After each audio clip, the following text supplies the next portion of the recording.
no ano 445 a.C., durante o domínio do Império Persa, surge a história de Neemias. Não é esse Neemias aqui, mas é um Neemias com dois Es, um E só, graças a Deus, porque é uma responsabilidade imensa ter o nome de Neemias.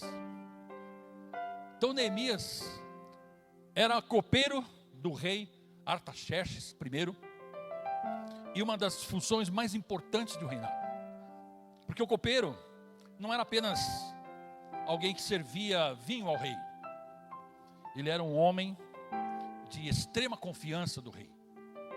Ele era responsável por proteger a vida do rei contra envenenamento.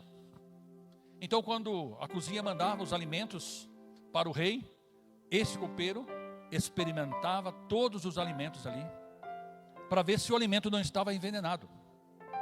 Pensa, se tivesse envenenado, era o primeiro, ele ia morrer. Essa era a profissão dele.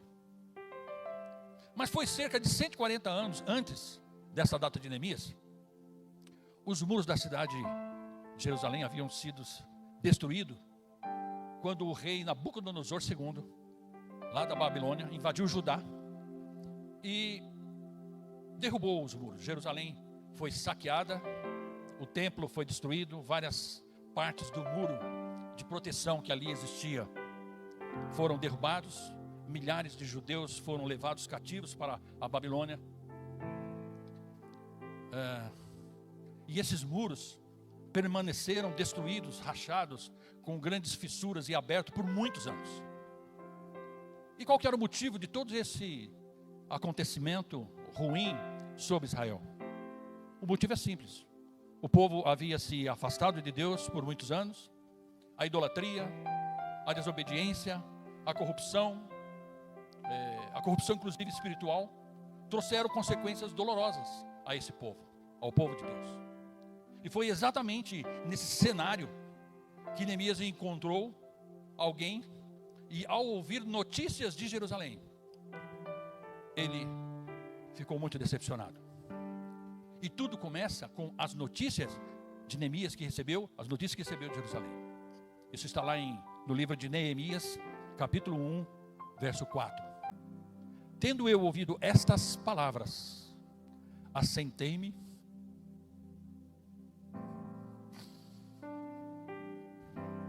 e chorei. É bem característica minha, né? Queridos, Neemias não era profeta, Neemias não era sacerdote, Neemias não era guerreiro. Ele era apenas o copeiro do rei da Pérsia. Ele tinha estabilidade no emprego onde ele estava, ele tinha uma posição social boa, ele tinha conforto, ele trabalhava no palácio do lado do rei. Mas havia algo queimando dentro dele, a dor pela condição do povo de Deus. Queridos, grandes propósitos normalmente nascem de dores profundas. Muitos apenas comentam os problemas, mas Neemias chorou por aqueles problemas. 140 anos, ninguém chorou pelos muros derrubados de Jerusalém, mas Neemias chorou. Enquanto alguns criticavam Jerusalém, Neemias intercedia por Jerusalém. Porque há pessoas que apenas enxergam as ruínas, mas há outras que Deus chama para reconstruí-las.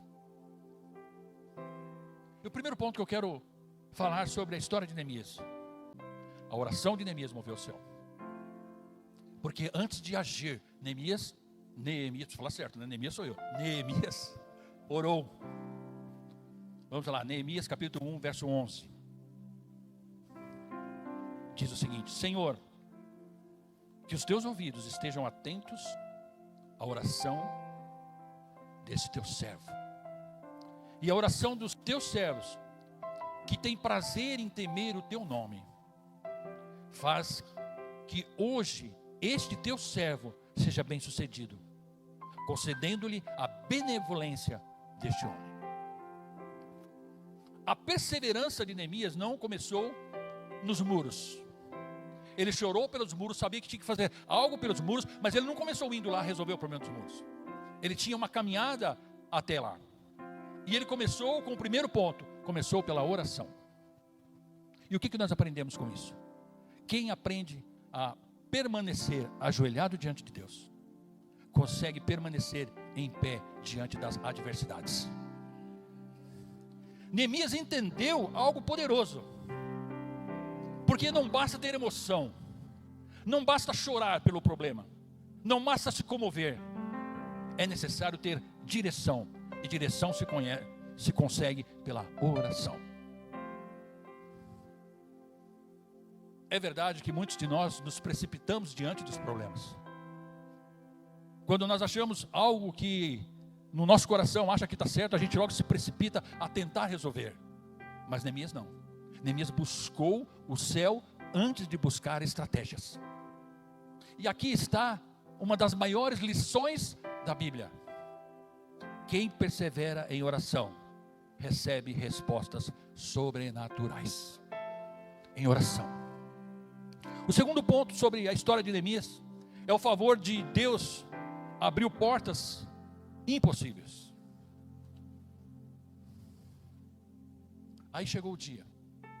Neemias iria se apresentar diante do rei. E Neemias se apresentou triste diante do rei, sabendo ele que essa apresentação diante do rei poderia até lhe custar a vida.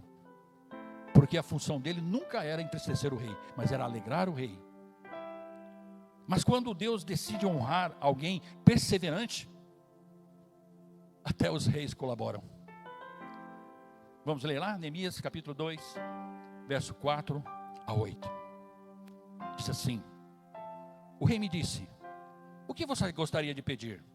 Então orei ao Deus dos céus e respondi ao rei: se for do teu agrado do rei, e se o seu servo puder contar com a benevolência do rei, que ele me deixe ir à cidade de Judá, onde os meus pais estão enterrados, para que eu possa reconstruí-la. Então o rei, com a rainha sentado ao seu lado, perguntou-lhe: quanto tempo levará a viagem? E quando você voltará? Marquei um prazo com o rei, e ele concordou que eu fosse. E a seguir acrescentei: se for do agrado do rei, que me dê cartas aos governadores da Trans-Eufrates, para que me deixem passar até chegar a Judá. Que me dê também uma carta para Asaf, guarda da floresta do rei, para que ele me forneça madeira para as vigas das portas das cidades que fica junto ao templo, do muro da cidade e da residência que irei ocupar. Visto que a bondosa mão de Deus estava sobre mim, o rei atendeu a todos os meus pedidos. O rei não só autoriza Neemias a ir, mas também fortaleceu o quê? Forneceu a ele cartas, recursos, madeiras para a reconstrução. O que isso nos ensina? Quando Deus aprova um propósito, Ele move recursos, Ele abre portas e toca corações. Ou seja, o céu responde quem persevera. Ao chegar em Jerusalém, Neemias viu pessoas amarguradas, pessoas de semblantes caídos, pessoas que não tinham alegria nas suas vidas. Viu também, pessoalmente, as ruínas.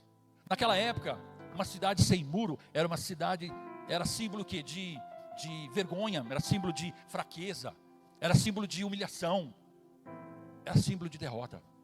Por isso, Neemias declarou lá em capítulo 2, verso 17. Então ele disse: vocês estão vendo a situação terrível em que estamos?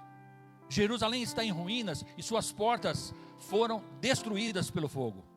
Venham, vamos reconstruir o muro de Jerusalém, para que não ficamos mais nesta situação humilhante. Jerusalém havia se tornado motivo de zombaria, mas Neemias carregava uma visão. Deus não havia chamado seu povo para viver na vergonha. Talvez existem áreas da sua vida em ruínas. Talvez pessoas tenham desacreditado de você. Mas eu quero te dizer uma coisa: Deus ainda levanta restauradores. O céu não desiste daquilo que parece destruído. O terceiro ponto é que a força da unidade, ela é muito grande. Quando nós nos unimos para fazer alguma coisa, o Senhor está conosco. A união nos fortalece. E Neemias organizou o quê? Organizou o povo. Cada família reconstruiu uma parte do muro. A família que morava perto daquela parte que estava destruída. Então ele convocava aquela família, junta todos os seus, tal, eu vou fornecer a madeira que o rei já me autorizou, e vamos fechar essa brecha. E ele ia em volta de toda a muralha, fazendo esse trabalho e chamando aquelas pessoas. E todos se uniram. Isso está lá no capítulo 3, né, dá todos os detalhes. Agora, ninguém reconstrói sozinho. Uma das armas mais poderosas do reino de Deus é a unidade. Repitam comigo, unidade. O inimigo tenta dividir, mas nós precisamos nos unir. O inimigo tenta dividir famílias. O inimigo tenta dividir igrejas. O inimigo tenta dividir ministérios. O inimigo tenta dividir amizades. Por quê? Porque ele sabe muito bem, quando o povo se une, os muros se levantam rapidamente. Mas quem constrói será sempre criticado. Quando a gente vai fazer algo, a gente tem que deixar de ser inocente e saber que críticas, elas sempre existirão. Neemias capítulo 4, do verso 1 ao 3, conta a história de Sambalate. Quando Sambalate soube que estávamos reconstruindo o muro, ficou furioso. Quem era Sambalate? Sambalate era judeu, israelita, fazia parte do povo. É interessante isso. Em vez dele somar e ir lá e ajudar, não, ele se colocou numa posição de crítico. Ridicularizou os judeus e na presença de seus compatriotas e dos poderosos de Samaria disse: o que aqueles frágeis judeus estão fazendo? Será que vão restaurar o muro? Irão oferecer sacrifícios? Irão terminar a obra num só dia? Será que vão conseguir ressuscitar pedras de construção daqueles montes de entulhos e de pedras queimadas? Aí tinha Tobias, companheiro. Tobias, o amonita, que estava ao seu lado, completou: pois que construam, basta que uma raposa suba lá para que esses muros de pedras desabem. Eu acho que você já passou por isso. Quando você vai fazer algo, você vai construir algo, e sempre vem uma palavra de crítica para te desmotivar. E essa palavra está aqui para dizer para você que é assim mesmo. Porque toda construção atrai oposição. Quem não faz nada, raramente é perseguido. Mas quem decide levantar muros, incomoda muita gente. Neemias poderia ter desistido. Ele poderia ter se ofendido. Ele poderia ter respondido aos ataques. Mas o que Neemias faz? Ele escolheu perseverar. Existem pessoas que abandonam grandes projetos por causa de pequenas críticas. Entende? Neemias nos ensina: não desça do propósito para discutir. Não desça do propósito para discutir com quem não entende da sua missão. O ponto 4 é oração e trabalho caminham juntos. Neemias não era apenas espiritual. Olha que interessante isso. Ele também era estratégico. Neemias capítulo 4, verso 9 diz assim: mas nós oramos ao nosso Deus e colocamos guardas de dia e de noite para proteger-nos deles. Eles oravam, mas também vigiavam. Trabalhavam com ferramentas em uma mão e arma na outra mão. Sabe o que é isso? Maturidade espiritual. Às vezes, diante dos nossos problemas, nós precisamos trabalhar com maturidade. Fé não é irresponsabilidade. Deus honra quem ora, mas também honra quem trabalha.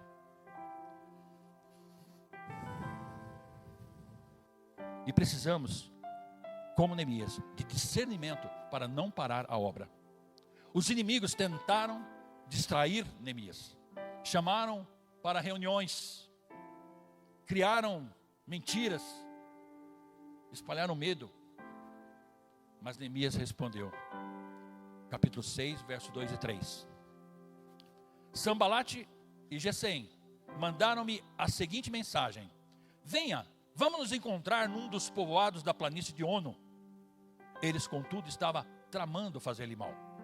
Por isso, enviei-lhes mensageiros com esta resposta: estou executando um grande projeto e não posso descer, porque parar a obra para ir encontrar-me com vocês. Eu vejo, irmãos, o que eu aprendo com isso? Que muitas das vezes no nosso dia a dia, a gente dá muita atenção para vozes de crítica, de que falam mal. A gente vive dando atenção e a gente fica triste, joga a toalha, não vou fazer mais também, ninguém me ajuda, só critica. Eu quero te dizer que isso faz parte da vida. E nós precisamos aprender com Neemias, não dar ouvido a vozes estranhas. Não dar ouvido às vozes estranhas. Porque quem entendeu o seu propósito, quem entendeu o seu propósito, aprende a dizer não. Porque, queridos, nem toda oportunidade vem de Deus. Repita comigo. Nem todo convite merece atenção.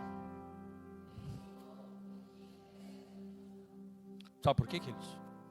Porque o inimigo sabe, se ele não conseguir destruir a sua obra, ele tentará destruir você dela. Por isso que a oração, ela tem que estar afinada com a sua ação. Só a perseverança termina o que você começou. Apesar das ameaças, das críticas e das dificuldades, o muro foi construído. Acabou-se, pois, o muro em 52 dias. Pensa comigo. Está aí na imagem aí um exemplo do que era o muro. 52 dias eles terminaram. Por quê? Havia união e não houve desvio de foco. O foco era construir os muros. E as coisas que vinham, ele só refutava. Não tenho tempo para vocês, eu estou construindo, estou fazendo uma grande obra. E muitas vezes na nossa vida nós temos que fazer desse jeito. Quando você ora ao Senhor, Deus dá um propósito para você. Você assume aquele propósito e não dê ouvido para vozes estranhas e direcione, que Deus vai dar a vitória. Amém, queridos? O que parecia impossível, né? Logo no começo, quando ele chegou, o que parecia impossível, realizado. Mas foi realizado. Mas não porque Neemias era forte, mas porque ele sabia delegar funções. Em uma liderança é muito importante isso. Você saber delegar função. Porque o líder muitas vezes chega e diz assim: ó, faz desse jeito, tal, é desse jeito que eu quero. O liderado diz assim: escuta, será que eu não posso fazer de outro jeito que eu acho melhor? Não, tem que ser do meu jeito. E paga caro por isso. Por quê? Porque o liderado, ele está lá, ele sabe o que está acontecendo. O bom líder que sabe delegar função, quando o liderado diz para ele: será que eu posso fazer de outro jeito? Ele fala assim: mas você acha que dá certo? Não, acho que dá certo. Vai lá que eu estou com você. Isso é delegar função. A perseverança faz pessoas comuns viverem milagres extraordinários. A grande verdade é que muitos começam, mas poucos terminam. E eu vou falar um lugar para você, onde tem o maior número de obras intermináveis. Obras que começaram, mas não foram terminadas. No cemitério. Quantas pessoas estão ali, porque passaram as suas vidas planejando fazer algo. E por darem ouvido às críticas, darem ouvido àquilo foi postergando, foi passando o tempo, ele morreu e a obra não foi feita. O cemitério está cheio de pessoas assim. E eu tenho que olhar para dentro de mim e dizer assim: eu não vou ser um desses. O povo não estava desviado? Eu quero concluir essa palavra. A maior restauração que houve não era a construção do muro. Olha que interessante essa palavra.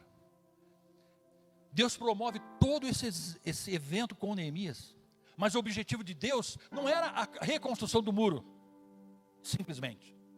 O muro terminou, foi construído, a obra acabou. Mas o plano de Deus era a restauração espiritual daquele povo. Porque lembra? O povo estava desviado. Totalmente desviado. Não louvava mais o Senhor. Não servia mais o Senhor. E por isso estavam passando por aquilo. Deus envia Neemias para restaurar o muro e levantar a moral deles, e levantar a cabeça deles. Mas de repente, a gente percebe que não era só isso. Se a gente lê lá em Neemias capítulo 8, do verso 8 ao 10, diz assim: leram o livro da lei de Deus, interpretando-o e explicando-o, a fim de que o povo entendesse o que estava sendo lido. Então Neemias, o governador, Esdras, o sacerdote e escriba, e os levitas que estavam instruindo o povo, disseram a todos: este dia é consagrado ao Senhor Deus. Nada de tristeza e de choro, pois todo o povo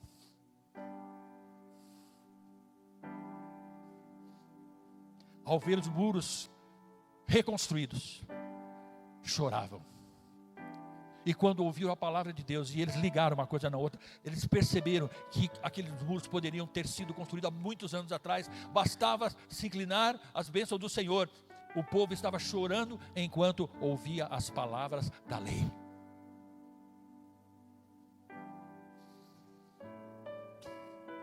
Queridos, a palavra de Deus é tão poderosa, porque pessoas que um dia ouviram a palavra do Senhor, foi tocado no coração, aceitaram a Jesus e se desviaram. Existe um lugar dentro dele que só é preenchido por Deus.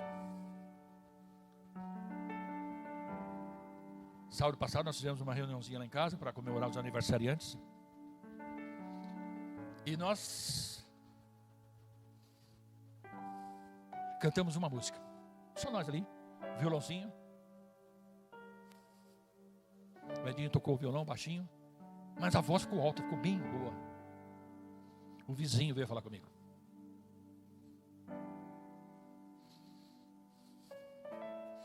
Ele disse assim: Neemias, o que foi aquilo? Foi aquilo o quê? Quando eu e minha esposa começamos a ouvir o canto,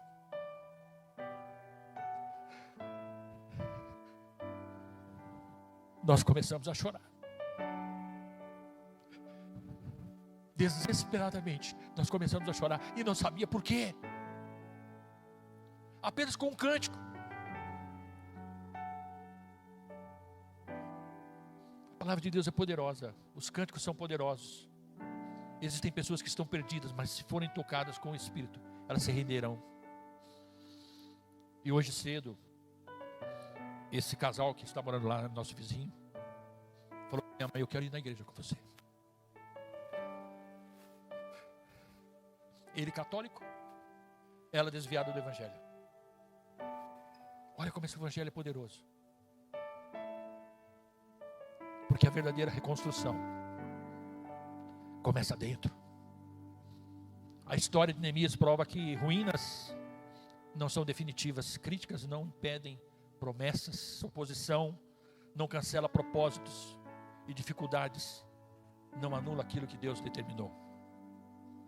Quem persevera, vê portas se abrirem, vê muros se levantarem, vê milagres acontecerem, vê o céu responder.